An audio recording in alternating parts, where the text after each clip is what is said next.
Sonic Frontiers was a very fun game. Sega's first outing of an open world game, and they did really well. I think this game was a lot of fun. So the positives to begin with, I thought it was really fun exploring around the islands and doing all the little puzzles and things. I found those fun, you know. It reminded me a lot of Breath of the Wild, and because Breath of the Wild has a lot of puzzles, and I really liked doing the puzzles in this one.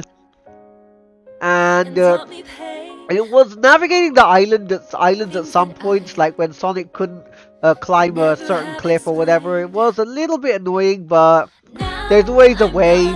Sonic fans and Sonic-like players know that you just use the springs and but I'm not a Sonic experienced Sonic player. I didn't always know that you could just use the springs and grind rails. There's always a way. But the game was really good.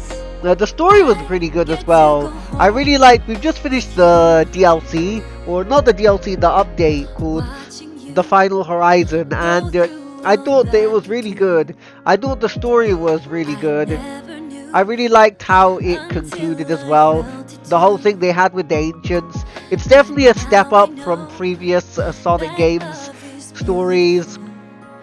I also found all of the bosses on the combat was very good. The combat action, I liked all the things you could do with Sonic. Like, it felt really satisfying doing like the spin slash and the Phantom Rush and stuff.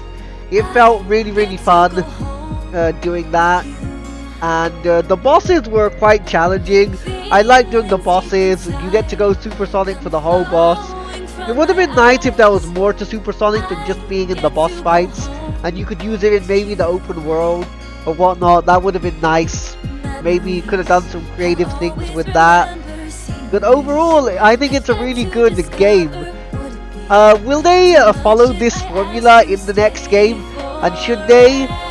Honestly, given like the success of like other open world games and that have kept the formula the same, I think going back to like the regular style of Sonic game, I think people would probably be disappointed because it would feel inferior when this game had so much going on for it. So I feel like they should stick to the open world formula somewhat, or like they need to keep a lot of the positives of this game. They need to keep and continue on to the next game and carry it over, because this is a very solid game. I'd give this a 7 to 8 out of 10, to be honest. I'd give this a 7.5 to an 8. I think I'm willing to give it an 8 because of the amount of content that the update adds. A free update that gives you that much content. And the fact that there's like I really like the skill tree system and the leveling up mechanic. It felt very JRPG-esque, you know, and I did like that. The option, I always like having the option to grind, you know. Yes, every game should be challenging, but I like having the option of grinding and getting stronger. So for those people who do struggle and do find it difficult, they can just get a bit more powerful. And the game even does prompt you for that.